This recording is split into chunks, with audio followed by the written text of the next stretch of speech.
અડધી રાતનો બાપુ મજર ભાંગેલો સબરીના લગ્ન લેવાય ગયેલા 2 દિવસ પછી સબરીની જાન આવે. સાંભળજો, એમાં અડધી રાતને ટાણે જોવે છે તો ઘેટા બકરાનો અવાજ આવે છે. એટલે સબરી બહાર આવીને બીજાને પૂછે છે કે આ ઘેટા બકરા ક્યાંથી અહીંયા આવ્યા, આનો અવાજ કેમ આવે છે? સબરી તને ખબર નથી શેની કે તારા લગ્ન છે? તાકે એ તો મને ખબર છે. તાકે તારા લગ્ન છે ને 2 દિવસ પછી જાન આવશે, આ જાનને જમાડવાની વ્યવસ્થા છે. તેથી સબરીના ઘા લાગી ગયો. ખાય હાય, મારા લગ્ન થાય તો એટલા પશુ કપાય. પોતે આદિવાસી હતી અને એટલા પશુ રંધાઈ જાય ને પછી મારા લગ્ન થાય. અડધી રાતને ટાણે નીકળી ગઈ. પંપા સરોવરને કાંઠે આવી ઋષિ માતંગના આશ્રમમાં દોટ દઈ અને 18 વર્ષની એમ કહેવાય આદિવાસી ભીલ કન્યા એમ કહેવાય લાકડી પડે એમ પગમાં પડી ગઈ. કોણ છો બેટા? કે ખબર નથી બાપુ, પણ આ પરિસ્થિતિ, આ ઘા મારાથી સહન ન થયો. આપ મને તમારા શરણોમાં રાખો. અને તેથી માતંગ ઋષિ એટલું બોલ્યા કે બેટા, નિયમ પ્રમાણે તને અહીંયા આશ્રમમાં મારા શિષ્યો નહીં રહેવા દે, પણ બેટા ગુરુ તરીકે આજથી હું તારો ગુરુ, દૂર એક કુટિયા બાંધી લે અને ભરોસો મારા શબ્દ ઉપર રાખજે. અખિલ બ્રહ્માંડનો અધિપતિ ભગવાન રામ પોતે ચાલીને તારી ઝૂંપડી આવશે, તારે ક્યાંય નહીં જવું પડે. બસ આવી 18 વર્ષની હતી અને ત્યારથી બેહી ગઈ અને 70 વર્ષની થઈ. અને આપ જાણીએ છીએ કે અખિલ બ્રહ્માંડનો માલિક રામ અને લક્ષ્મણ બે જેદી સબરીની ઝૂંપડી આવ્યા, રામ રામ રામના રટણા કેટલા વર્ષ સુધી વાટ જોઈ છે સબરીએ. બાપુ ઓચિતા અડધી રાતને ટાળે કોઈ પ્રાણી નીકળે, એના પગલાનો અવાજ આવે તો ઝબકીને જાગી જાય. કોણ? રામ આવ્યા, કોણ? રામ આવ્યા. પવનનો સુસવાટો આવે અને ડાળ હલે તો સબરી જાગી જાય. કોણ? રામ.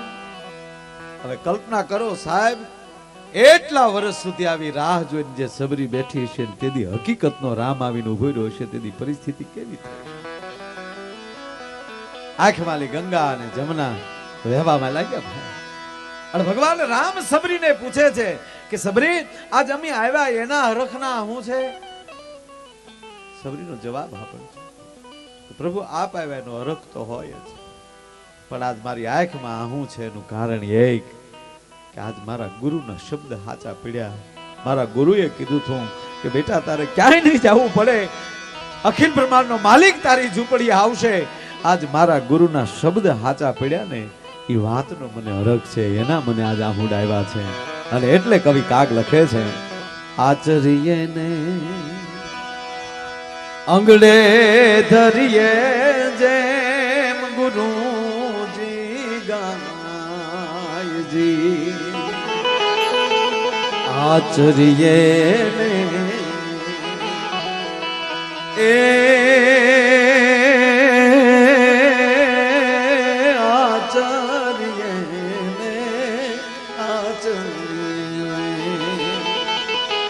આચરીએ ને અંગડે ધરીએ જે ગુરુજી ગાયજી.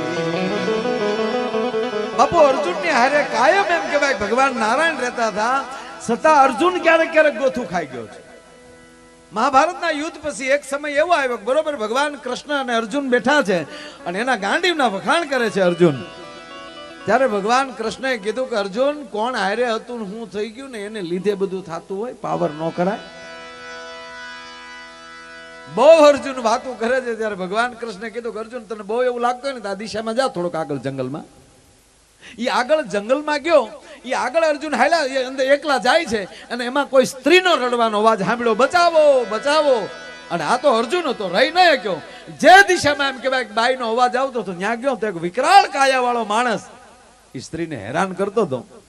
અને તેથી અર્જુન એમ કહેવાય ગાંડી ઉપર હાથ નાખ્યો અને કીધું મૂકી દે, હું ક્ષત્રિયનો દીકરો છું, મારી હાજરીમાં કોઈ અબળાને હેરાન કરતો હોય તેને જીવવા ન દઉં, અને હવે તારો જીવવાનો કોઈ અધિકાર નથી. અને એમ કરીને આમ કહેવાય ગાંડી ઉપર બાણ ચડાવ્યું અને બાપુ બાણ માર્યું ને તો મલોખાની ગોળ ભાંગી નાખ્યું પટ. અનેક બાણ ભાથામાં જેટલા હતા એટલા પ્રયોગ કર્યા, બાણ ભાંગી નાખ્યા. ઓલો વિકરાળ કાયા વાળો માણા પછી દોટ દીધી ઉભો રહેતો, અમથે અમથો વિષમાં કૂદ્યો તે બાણનો દીકરો થાત.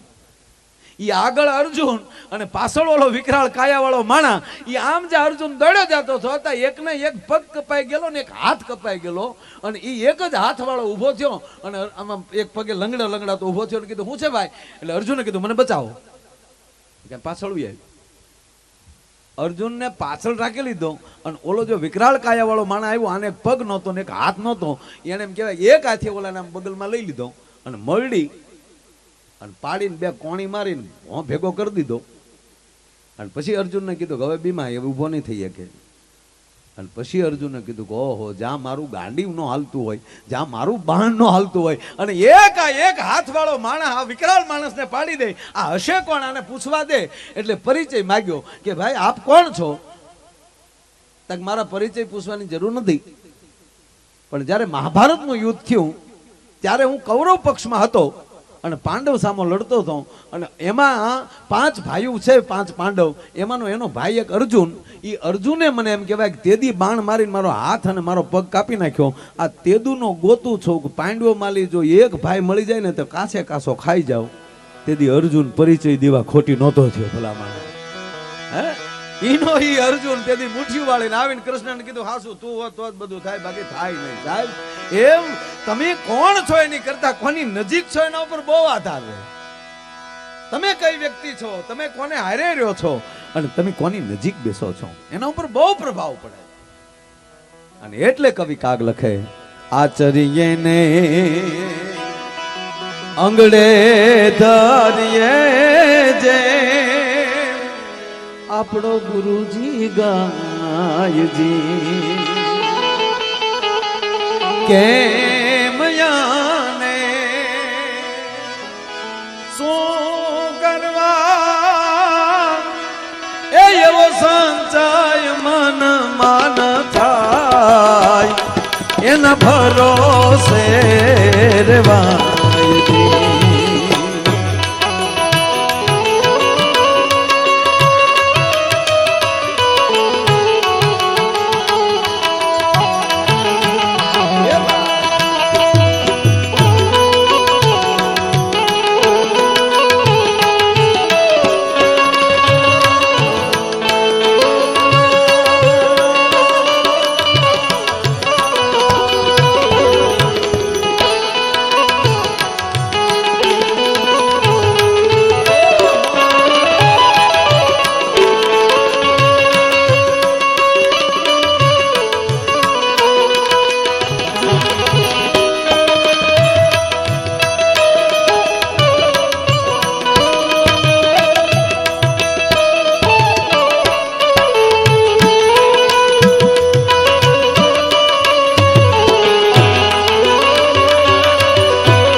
જેમ ગુરુજી ગાય, કેમ અને શું કરવા એમાં સંચય મનમાં ન થાય. એની ઉપર ભરોસો જ રાખો. પતિ પત્ની બે જમવા બેઠેલા, આમ તો જમણવાર એના ઘરે હતું, કંઈક એના દાદાનું કંઈક પ્રસંગ હશે, એ જમણવાર રાખેલું સાહેબ. પણ જો માણહાઈ ન હોય ને તો પૈસો ગમે એટલો હોય પણ કોઈ મહેમાન નો આવ્યો. હા, માન હોય તો મહેમાન આવે, બાકી 32 ભાતના ભોજન પીરસ્યા હોય અને ગરદણી મોગો સડાઈને બેઠો હોય ને આપણને એમ કે ખાવ ખાવ, તમારા બાપને પેટ પડીને નહીં ભેળ્યું હોય. સાહેબ ભાણાને ઠેલો મારીને માણા વયા જાય કે રાખ તારી પાસે. પણ ઓચિતા મહેમાન આવ્યો હોય ને ગામડું ગામ હોય અને ઘરે જઈને ઓરડામાં જઈને ગરધણી એમ કે સાંભળો છો, હા મહેમાન આવ્યા છે, કાંઈ વાંધો નહીં બોલાવી લ્યો. કેવા ગયો સાહેબ ટાઢો રોટલો હોય ઘરમાં અને સાહેની તાહળી ભરીને બાજુમાં બેહીને બાઈ એટલું કે ઓચિતા અમારા ઘરે આવ્યા નાના માણા, અમે અમારા ઘરમાં શું હોય બાપા, પણ હવે ભૂખ્યા રહ્યો તો મારા એકના એક દીકરાના હમ છે, ભૂખ્યા ન ઊભા થતા તો સાહેબ ટાઢા રોટલા ને સાહેની તાહળીમાં 32 ભાતના ભોજન અમૃતનો ઓડકાર આવે. અને પાછું સાંભળી લેજો કેવી કમાણીનું ભોજન છે ને એ ખાધા પછી ખબર પડી જાય. બોલો અમુક ઘરે જ ઓડકાર આવે, બાકી ઘસરકા આવે.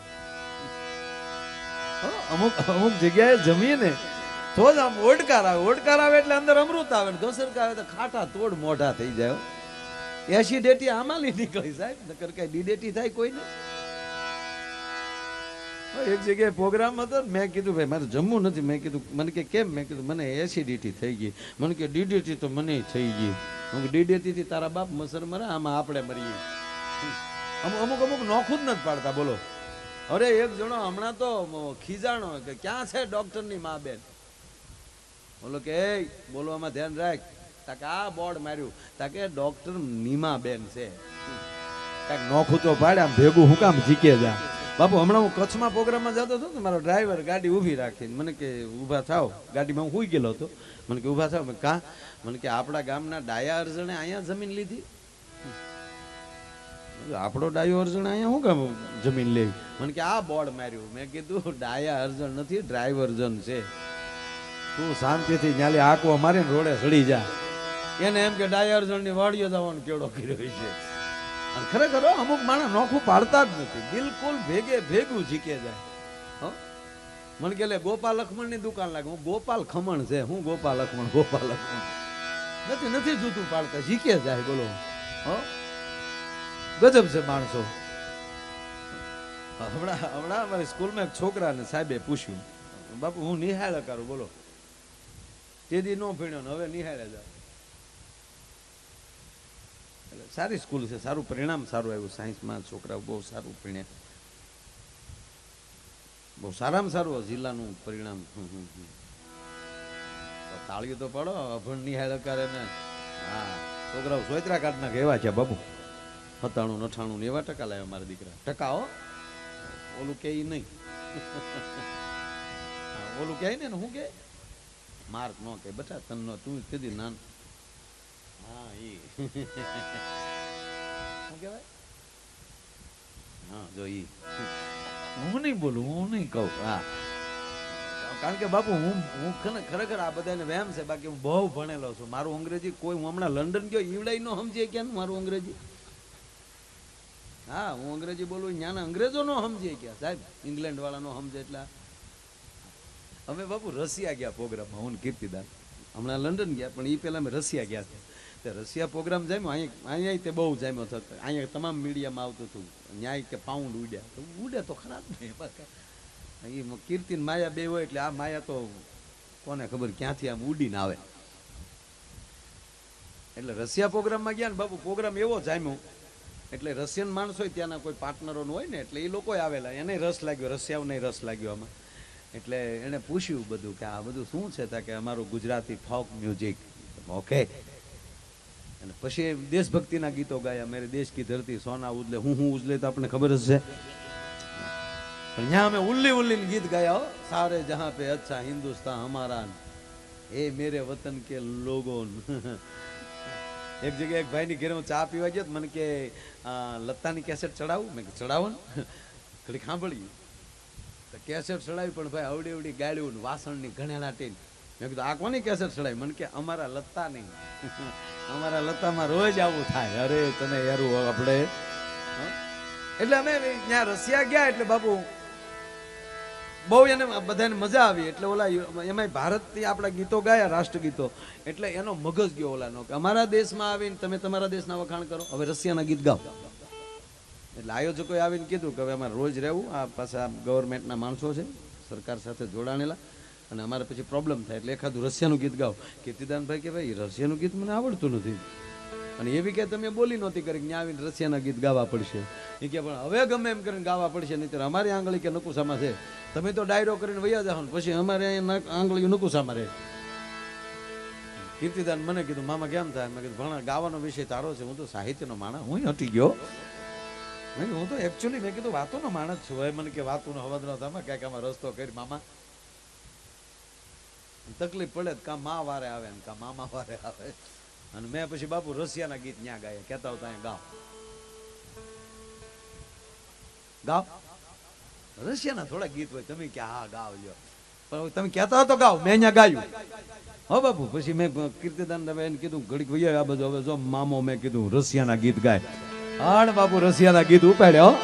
હેલે જો રસિયા રે રૂમાલ મારો રંગદાર છે,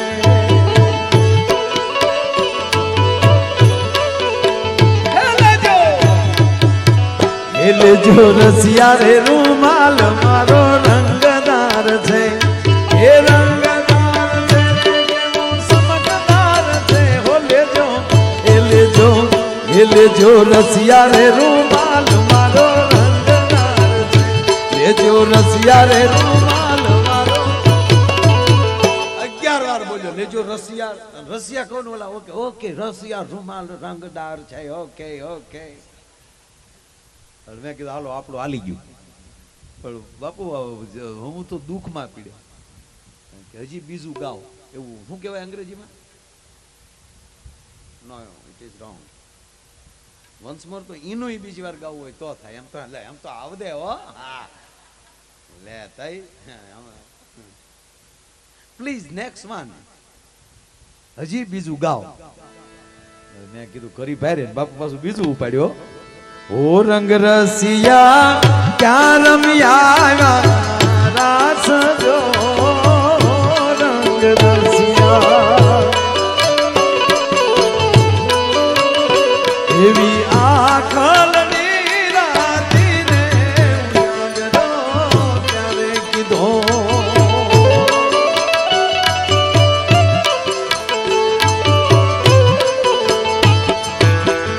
આજ અમે યાદા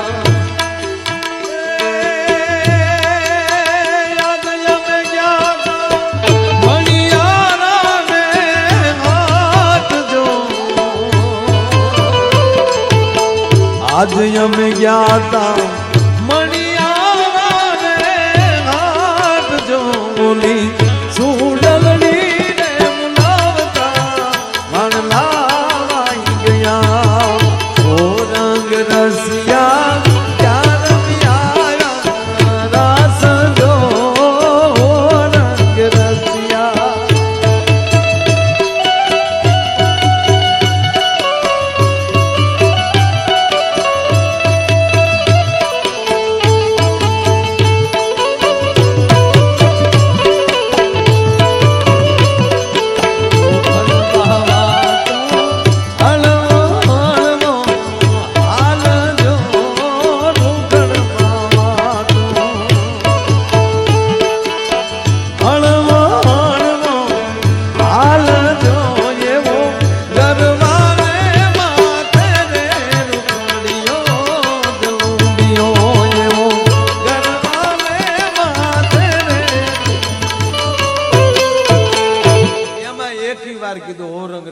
ક્યાં રમ્યા આવ્યા રાસ આખલડી રાતી, એને આવડી ગયું. ઓકે ઓ રંગ રસિયા રમ્યા આવ્યા રાત આખલડી રાતી જાગરો. એટલે માઇન્ડ પહોંચી ગયો તો પૂરું થઈ ગયું. એટલું બધું માણા બાપુ પ્રોગ્રામમાં આવે છે, પણ આવા અમુક જગ્યાએ જ આવા સારા ઠેકાણા હોય કે સારી વાતો સારા ભજનો. ને ત્યારે માણસ પાસે જાજા કપડાં હોય તો એ મૂકવાનું ઠેકાણું એના ઘરે છે, અલમારી કબાટ. જાજા રૂપિયા હોય તો લોકરથી લઈને બેંક સુધીમાં પૈસા મૂકવાના ઠેકાણા છે. ઘરેણા હોય તો તિજોરીથી લઈને ઘણી બધી ચીજ વસ્તુ ઘરેણા મૂકવાના ઠેકાણા છે. પણ આજ અમારી પરિસ્થિતિ એવી છે કે સારી વાતો ને સારા ભજન મૂકવાના ઠેકાણા નથી. આજ એ ઠેકાણું અહીંયા મળ્યું છે આ બધાએ. અને હવે જે આ ડાયરો બેઠો છે બાપુ, એ ખરો ડાયરો. આ ગુલ રહે ગુલશન રહે ગુલ કે પત્તે ચલે ગયે, गुल रहे गुलशन रहे गुल के पत्ते चले गए, अब अच्छे अच्छे बैठे रहे मिसकोलिए चले गए।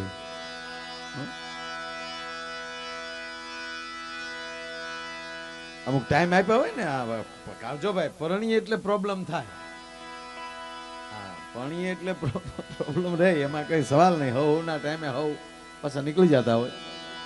પણ બહુ સારા ભજનો અહીંથી રજૂ થયા. મારે પણ 2-3 વાતો કરીને પછી આપણે કાર્યક્રમના વિરામ બાજુ જશું. પણ જેટલી અહીંથી મારથી થોડી ઘણી સારી વાતો.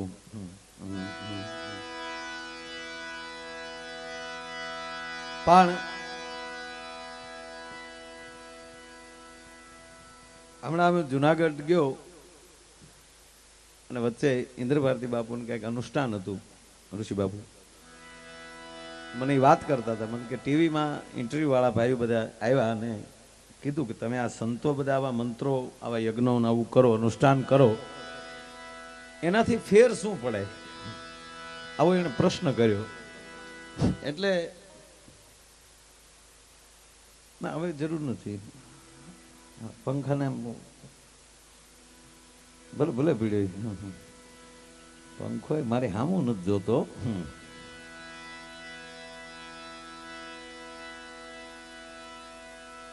એટલે બહુ સારી વાત. થોડુંક વોલ્યુમ આપજે ભાઈ. એ ભલે ને વાંધો નહીં, તો થોડુંક વોલ્યુમ દઈ દે.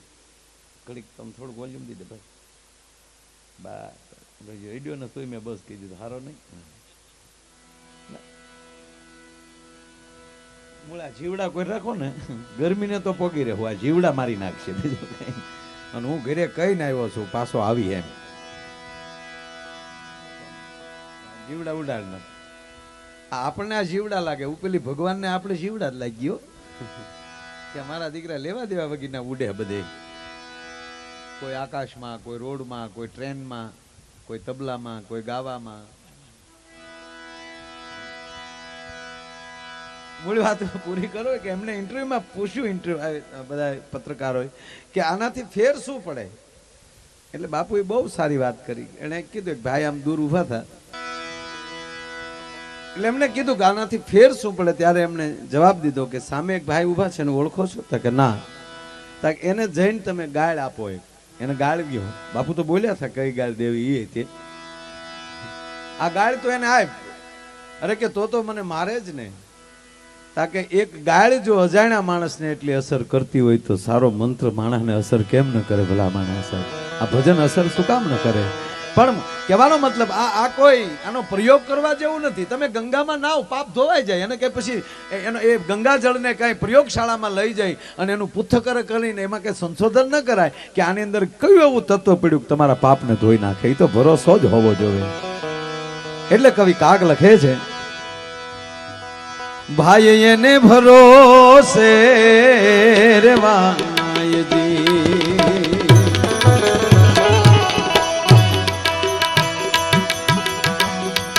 ભાઈ એને ભરોસે રેવાયજી.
ભરોસે